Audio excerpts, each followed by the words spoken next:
Gente, boa noite. Muito obrigado pelo convite. Obrigado mesmo. Primeira vez que eu venho aqui, é uma satisfação muito grande. Pessoal que está em casa, boa noite também. Não sei se está captando bem, não sei se está acompanhando. Qualquer coisa, fala que a gente põe para cima aqui, dou um jeito. Está funcionando. Então tá. Bom, primeira coisa além de agradecer em si a oportunidade, só deixar claro uma coisa: toda vez que eu vou falar alguma coisa em algum local, em algum centro, eu sempre tenho esse cuidado, eu sempre abro falando isso. Na verdade, quem fala alguma coisa aqui em pé, não é porque sabe, porque está bacana, por nada. É porque tem gente do lado de lá, tem gente lá em cima, que tem muito mais misericórdia do que bom senso. Então, pega alguém que não tem condição nenhuma e fala, ó, vai lá e fala alguma coisa. Ou seja, não é por merecimento, de forma alguma. Tá? E quando a Vilma me mandou o convite, me veio essa imagem de falar de um trecho que tem no Evangelho, que está na primeira carta aos Tessalonicenses, de São Paulo. Está no capítulo 15, capítulo 5, versículo 18. É um trecho curtinho que fala o seguinte: em tudo dai graças, porque essa é a vontade do meu Pai. Eu até anotei aqui, para ficar bacana. Em tudo dai graças, porque esta é a vontade de Deus em Cristo Jesus para convosco. Em tudo dai graças. Aí a gente lê isso e começa a pensar, tá, ganhei um negócio bacana, consegui realizar um negócio, oba, graças a Deus, né? Que bom, obrigado, fui promovido, ó, legal, meu filho passou no vestibular, nossa, né? Não. E aí, perdi o emprego, opa, adoeci, deu um enchente, minha casa rodou. E aí, tem que agradecer? Em tudo dai graças, porque é da vontade de Deus. Aí a gente começa a pensar, mas espera aí, então é da vontade de Deus o que, entre aspas, de ruim acontece comigo? Então Deus não é um cara bacana, porque está acontecendo coisa comigo que está bom, que não é legal. E aí? De onde vem isso? E aí, duas coisas para a gente refletir, e são os dois caminhos, tá, que eu proponho da gente fazer uma reflexão. Primeiro, quando a gente lê no Evangelho, em tudo dai graças, porque essa é a vontade, a gente identifica essa palavra vontade com uma sensação nossa, material, terrena. Sabe quando a gente fala assim, estou com vontade de dormir, estou com vontade de, sei lá, de comer uma pizza, como se fosse uma coisa assim, satisfazer uma vontade. Não, pensa vontade no sentido de atender um planejamento. Isso é da vontade, isto é dentro de um planejamento. Esse é o contexto. E aí a coisa que é o segundo ponto, poxa, acontece muita coisa na nossa vida que a gente não gosta, que a gente sofre, que a gente tem dor, que a gente revolta, que a gente acha ruim. E aí, isso é da vontade de Deus? Então Deus tem isso? Será castigo? É ruim? Pune? É mal? A gente fica de castigo? Como é que funciona isso? Aí é só a gente fazer uma avaliação. Isso nos ajuda a conseguir raciocinar em cima disso e aproveitar isso como uma possibilidade de crescer, de conseguir, né, muitas vezes até um conforto.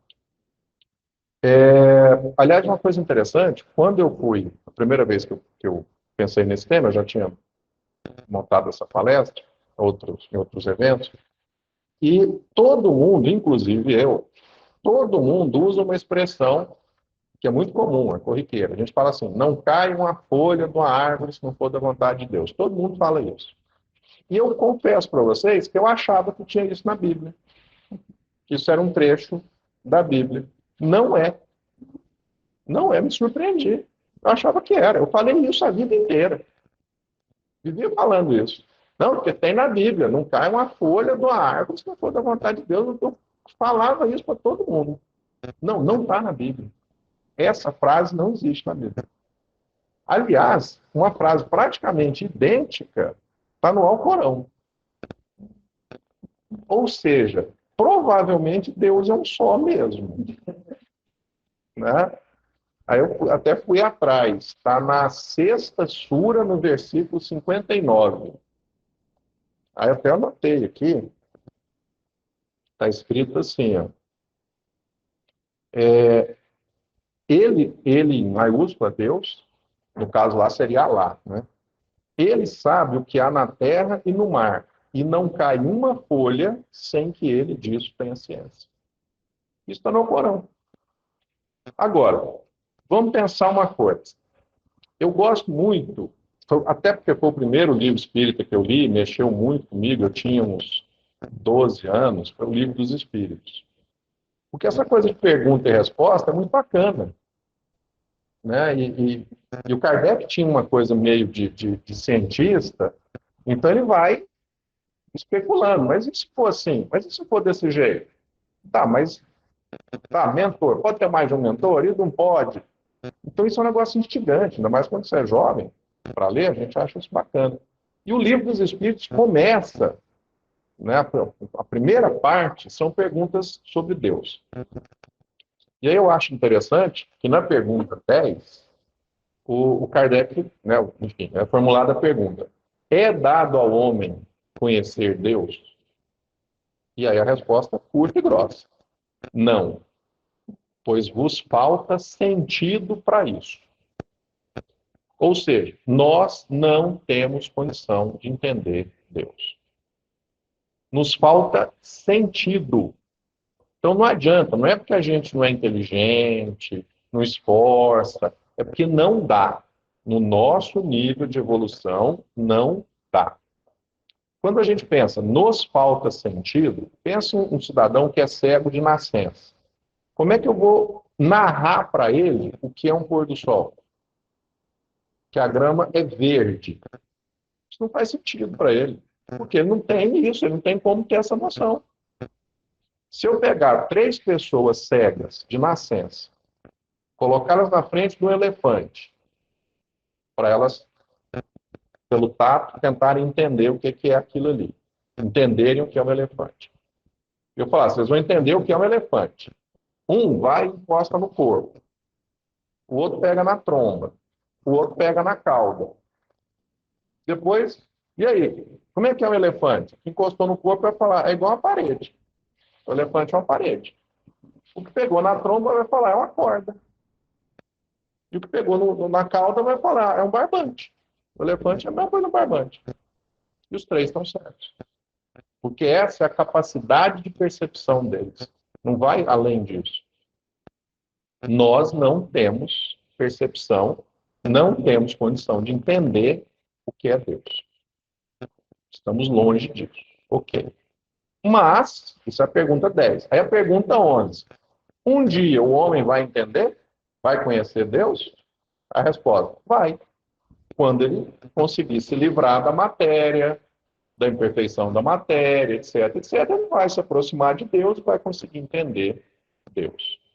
Então tá bom.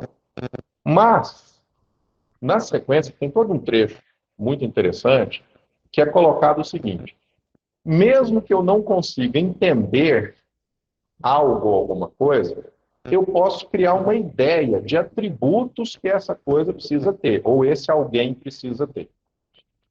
Se eu assisto um filme e acho o filme muito bacana, eu não preciso saber quem é o diretor do filme. E eu posso imaginar que é um diretor bom, que fez uma tomada de câmera boa, uma luz legal.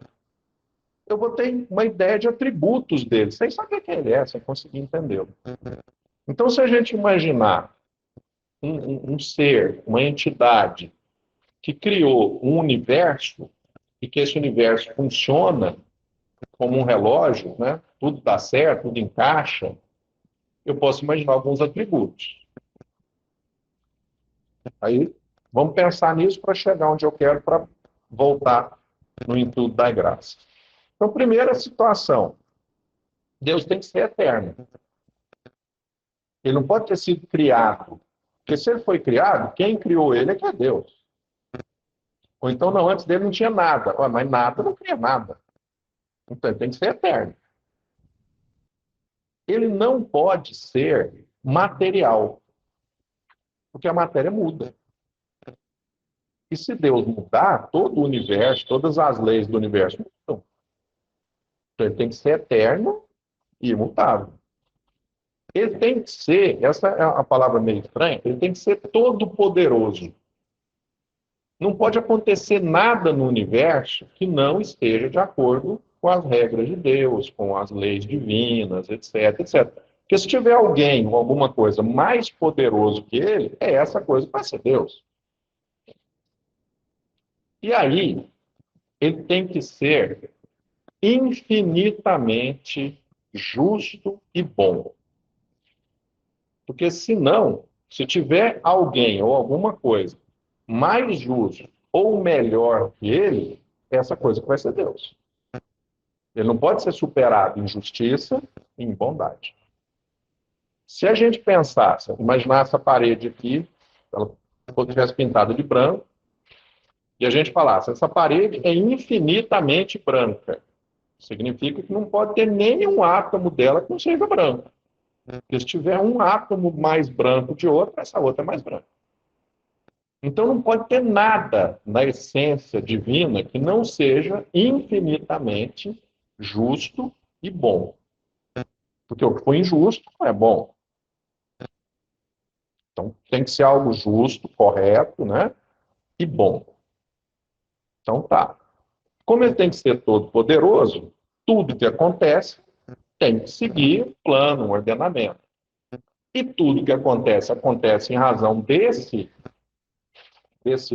deixar, desse permitir de Deus, e ele tem que ser soberanamente justo e bom, então tudo que acontece tem que ser bom. Vamos colocar esse bom entre aspas. Aí a coisa fica complicada. Que é a hora que a gente fala, mas espera aí. Então, eu tive um acidente, machuquei, fui para o hospital. Isso foi bom? Eu, sei lá, perdi o emprego, passei necessidade. Foi bom? E vamos piorar muito o negócio. Eu perdi um filho. Eu perdi meu pai, minha mãe, um irmão. Isso foi bom? Qual é o grande problema? A gente pensa bom e esquece bem. Troca bom por para o bem. Aí você pensa no resultado. Aí começa a fazer sentido. E eu gosto muito de uma imagem que vem para a gente com o Novo Testamento, que Jesus passa a chamar Deus de nosso Pai. Né? Nosso Pai que está nos céus, nosso Pai, nosso Pai. E ele fala nosso Pai. Ele não fala meu Pai, Pai de vocês. Ele se coloca no bar, nosso Pai. Tanto que tem no Evangelho. Jesus vira para os apóstolos e fala, porque as coisas que eu faço, vós podeis fazer. Ele não se coloca acima, o bacanão do negócio. Não. O que eu faço, vocês também fazem. Né? Bom, e aí vamos pensar na ideia do pai.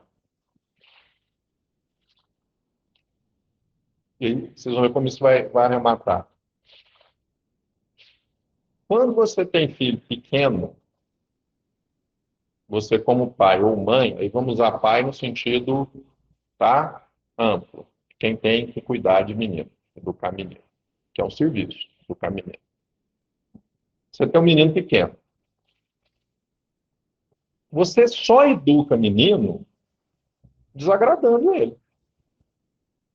Ou eu estou mentindo?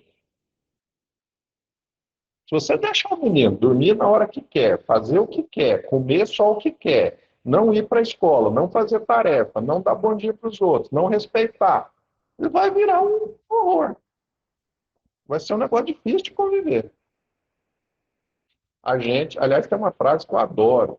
Eu ouvi essa frase outro dia, eu achei maravilhosa. Filho é igual planta. Vaso, você molda. Planta, você poda. Você não molda a planta. A planta vai crescer, você poda. Você pode moldar o vaso. A planta você poda. E aí, quando a gente dá uma dura no filho, põe de castigo, faz uma coisa qualquer, hoje em dia toma celular, né? Tomar celular para os meninos hoje é um negócio fim do mundo. Eles praticamente respiram por aparelhos. Você tira o celular, é com uma dor intensa. Quantas vezes a gente fala para os filhos e quantas vezes nós ouvimos dos nossos pais?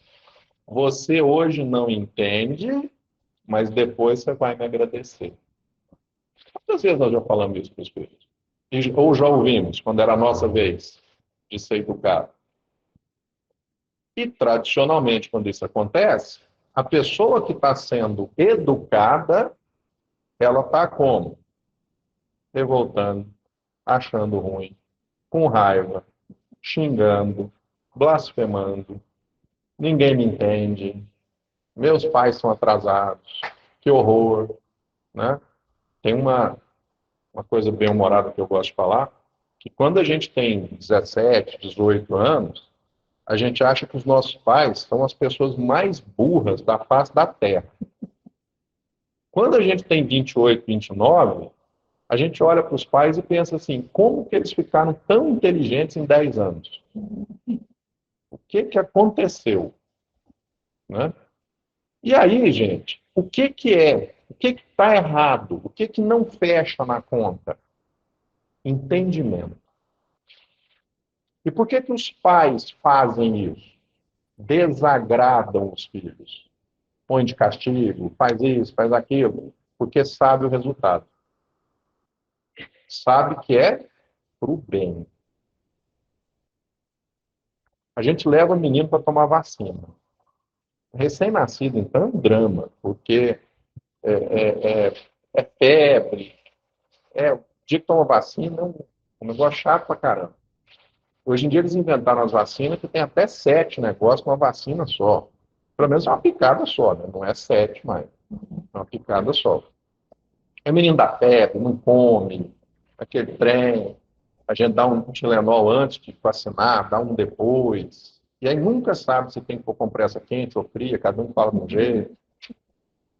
Na dúvida, você põe as duas para ver o que faz, né? E aí, o menino chora, revolta, acha ruim, dá febre, não come, às vezes dá diarreia, dá vômito, e a gente leva. E segura, imobiliza o bicho e vira para a pessoa e fala, pode dar a vacina. Por que que a gente faz uma maldade desse tamanho, com aquele ser desse tamanhozinho, indefeso? Que a gente sabe que é para o bem, que é para ele criar anticorpos. Será que os nossos mentores não olham para a gente e falam assim, o Marcelo anda meio orgulhoso, vaidoso. Como é que ele pode criar um anticorpo? Contra inveja, contra fofoca, contra maledicência, vive falando mal dos outros, criticando. Como é que a gente pode arrumar um anticorpo para ele? Que vacina que dá para isso? Olha, se ele perdesse o emprego, eu acho que ele dava uma repensada. E aí os mentores podem falar, é uma ideia boa. Tá aí, ó. Então vamos. E se ele tivesse um problema de saúde? Dependesse de alguém, será que não baixava a bola? E aí, você está na situação do menino, que está de castigo. Você está revoltado, achando ruim. E por que está acontecendo? Porque é para o bem. Então, quando a gente volta lá nesse trecho do Evangelho, em tudo dai graças, troca esse dai graças por em tudo agradeça, porque em tudo é uma oportunidade de Deus. Aí a coisa muda de figura. E aí é o contexto da gente parar, quando acontece alguma coisa assim, refletir. O que Deus está tentando me ensinar? Porque quando a gente põe menino de castigo, a gente não faz isso porque a gente é mau, porque a gente quer ver o menino sofrer. Não, a gente faz isso para ele aprender alguma coisa. E se ele aprender e não fizer mais aquilo, ele não vai mais ficar de castigo. Não precisa. A ideia do castigo é para ele aprender. Se ele aprendeu, acabou. A gente não põe de castigo antes. Né? Não, ele não fez nada essa semana, eu vou pôr de castigo para gerar um saldo. Se ele fizer a semana que vem, já ficou de castigo. A gente não faz isso. A gente, no nosso estágio evolutivo, a gente não faz isso.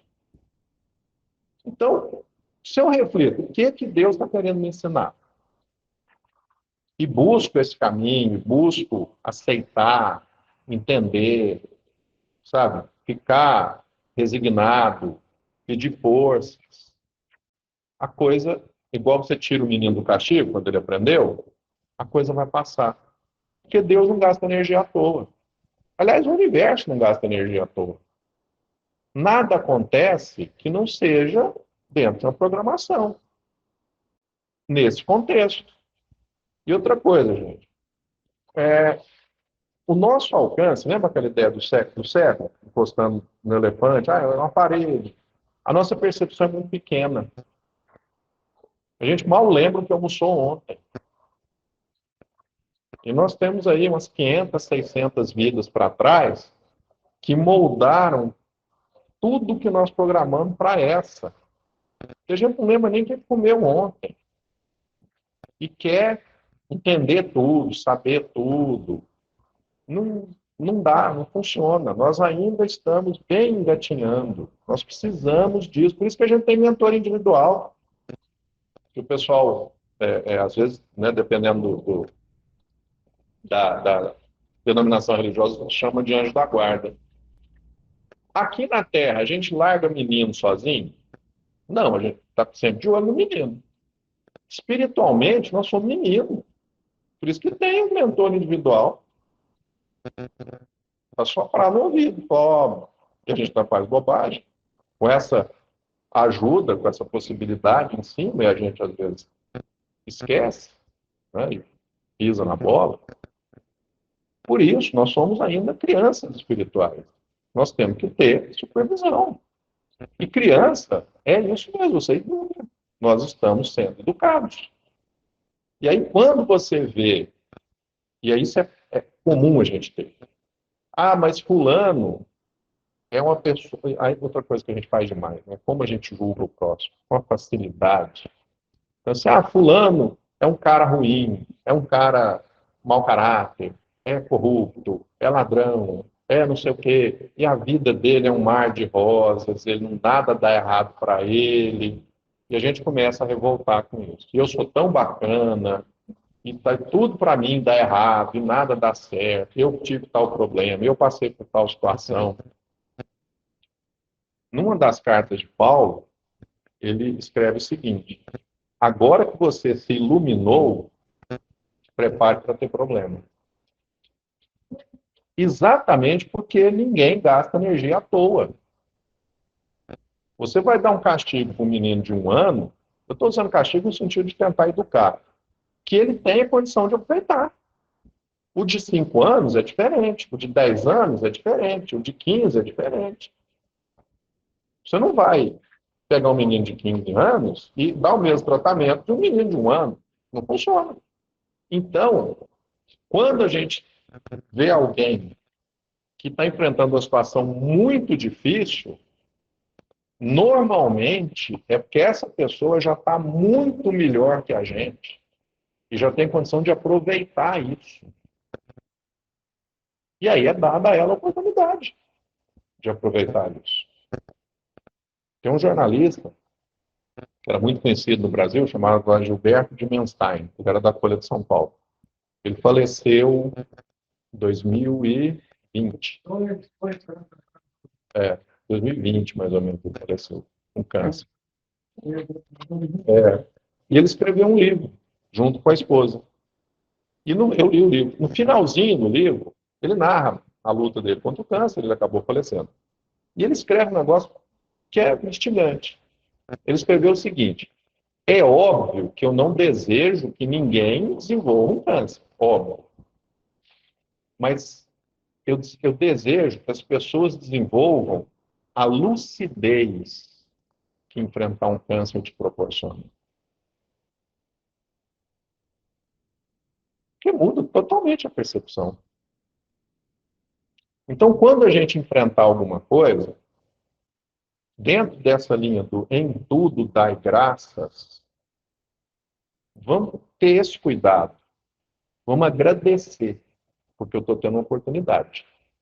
E se a oportunidade está vindo, é porque eu já tenho condição de aproveitá-la. Se eu vou aproveitar ou não, aí é comigo. Porque uma coisa que a gente tem é o livre-arbítrio. E essa, é óbvio que essa coisa assim, né? Tudo tem um plano, tudo tem uma programação, tem. Mas esse plano, ele não é aquela coisa rígida, imutável. Ele é flexível. O pessoal lá em cima não perde tempo. Tá ficando bacana, eles vão ajeitando. Opa, segura aqui, muda para lá. Eu lembro, muitos anos atrás, eu li um livro chamava Deficiente Mental, Por que Fui Um? E narrava várias pessoas que enfrentaram problemas aqui na matéria com deficiência mental, de vários tipos e de várias origens. E qual era a situação que levava a isso, por quê, enfim. Tinha gente que a própria pessoa precisava vivenciar isso. Tinha gente que não precisava, mas a família precisava. E a pessoa concordava. E tudo era combinado. E vai. E aí um rapaz que ele é atropelado, mais ou menos com uns 15, 18 anos por aí. E ele ia desencarnar. E ele era muito espiritualizado, e a família dele não. Só que durante o período que ele ficou naquele vai, não vai, morre, não morre, a família que já estava meio se voltando para o lado espiritual, se voltou muito para o lado espiritual. E aí ele já era bastante espiritualizado, ele já estava, inclusive, quase desligado. Já no sentido de conseguir conversar com o pessoal do lado de lá.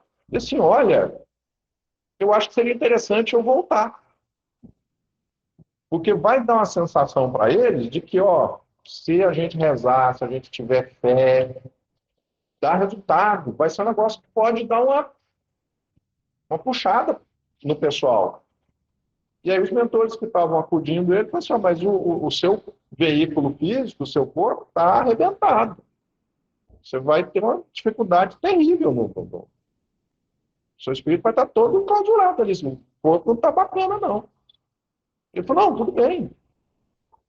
E aí é narrado no livro como que eles fazem para reforçar os laços, para ele voltar, um negócio bacana. E aí ele ficou todo comprometido. E viveu mais alguns anos, e com isso a família aproveitou essa chance, se espiritualizou mais. A pessoa às vezes vem com a programação de viver 20 anos, 30 anos, mas está bacana. Ela está pegando um caminho legal. O pessoal fala, não, vamos, põe mais gasolina no tanque, deixa ir mais longe. Porque a ideia, gente, é simples. Isso aqui, uma das primeiras coisas que a gente estuda na doutrina, né? Isso aqui é um planeta de provas e expiações. Prova. Onde é que a gente faz prova? Na escola. Isso aqui é uma escola. Olha, se o aluno está aproveitando a aula, vamos dar matéria para ele. E aí, quando termina a aula, que a gente volta para casa, a gente tira o uniforme. Esse corpo de carne é o nosso uniforme para frequentar a escola. E esse contexto pode ser interessante da gente pensar uma coisa. Eu gosto dessa fala. Porque é óbvio, quando a gente pensa isso, né? Toda dificuldade, toda coisa difícil, toda coisa ruim, desagradável, tudo, é uma oportunidade de crescimento, é uma oportunidade de melhora. E isso é uma oportunidade que está sendo dada para mim. Tem coisas muito difíceis. E nós, por mais que a gente tenha noção de vida espiritual, de tudo, a gente lida ainda mal com a morte, com o desencarne. Toda palestra em centro que eu faço, se eu abordo esse tema, é muito fácil de fazer uma pergunta, né? Porque o pessoal que é espírita e tal, quem tem medo de morrer? Normalmente ninguém levanta a mão. Quem quer ir hoje? Também ninguém levanta a mão. É natural. Nós lidamos mal com isso. Pessoa que enfrenta uma situação terrível, por exemplo, de perder um filho, e aí? É muito comum e é muito compreensível essa pessoa se revoltar com Deus. Extremamente comum, fácil de acontecer. Porque você está devastado pela dor e pensando, mas eu lembro de um programa na televisão, num dia de finados, eu tenho quase certeza que era o padre Marcelo Rossi. E que ele sendo entrevistado, ele comentou que uma mãe o procurou uma vez e falou que ela tinha perdido o filho. E falou, padre, o meu filho morreu, isso foi da vontade de Deus? Que aí dá essa sensação, né? Vontade, quis fazer isso. E eu achei bacana a resposta dele. Ele contou que simplesmente pegou nas mãos dessa mãe, falou para ela fechar os olhos, e ele falou assim: olha, ele fez uma oração. Ele falou: meu Deus, eu também não entendo, mas ajuda a acalmar o coração dessa mulher. E onde é a única e talvez mínima possibilidade para a gente lidar com isso? Pensar com certeza, interiorizar isso. Isso que nós estamos vivendo aqui não é o real, não é o definitivo. Isso aqui é passageiro, isso aqui é ilusório. Nós não fomos criados para a matéria. Nós estagiamos aqui. Nós estamos na escola. Quando, e com isso a gente vai encerrando, quando, eu acho esse trecho muito bacana, quando Sócrates foi condenado a cometer suicídio, tinha um negócio lá de não poder cumprir a pena quando saiu a decisão, porque era uma época de fazer uma oferenda para não sei qual deus que ficava numa ilha, então tinha que um barco levar essa oferenda e voltar. Então, enquanto não fosse voltar, não podia cumprir a pena. E aí ele ficou preso para garantir que ia cumprir a pena. E a esposa dele, uns amigos, organizaram para ele fugir. Subornaram um determinado guarda lá. E aí, na noite que esse guarda estava trabalhando, estava de vigia, foram lá e entraram, o guarda abriu a cela, enfim, opa, vamos embora, arrumamos para você fugir. E ele falou, não vou fugir. Porque se eu fugir, eu vou dar razão para quem me condenou. E aí a esposa fala para ele, mas você é inocente.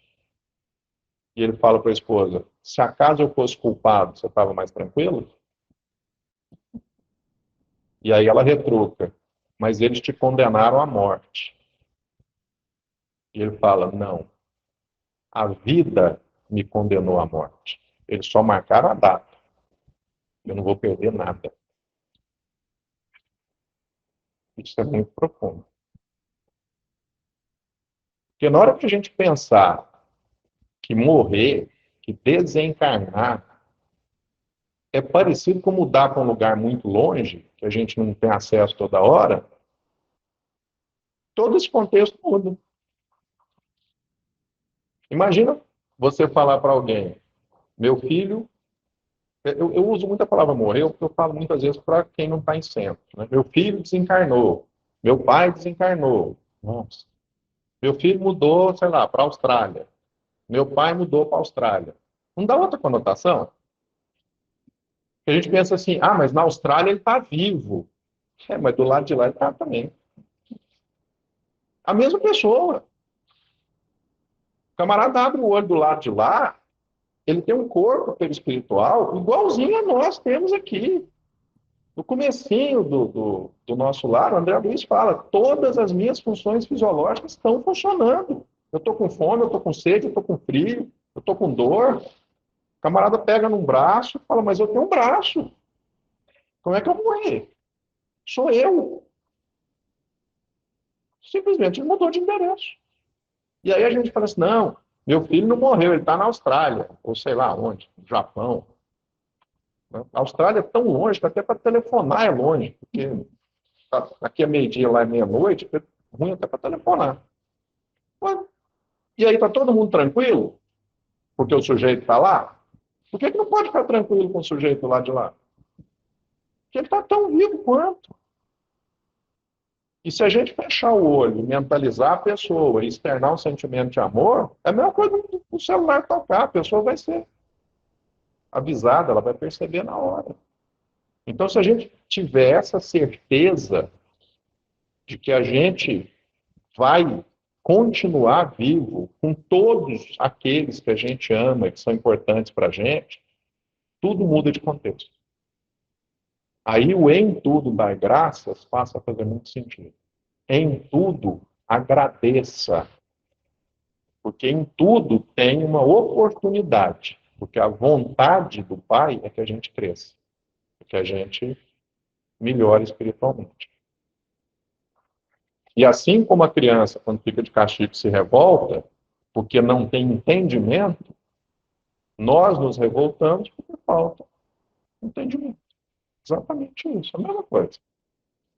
Nós somos crianças espirituais. Então vamos levar essa ideia para o nosso dia a dia e tentar, pelo menos, frear antes da curva.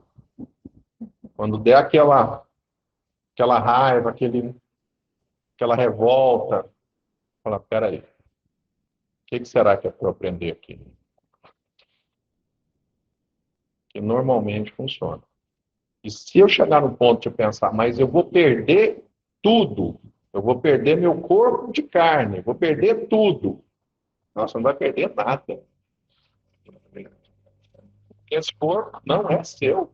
Ele vai ficar aqui, você vai devolver ele. Os átomos de carbono que você usa, você vai devolver. Não vai perder nada. É isso. Obrigado.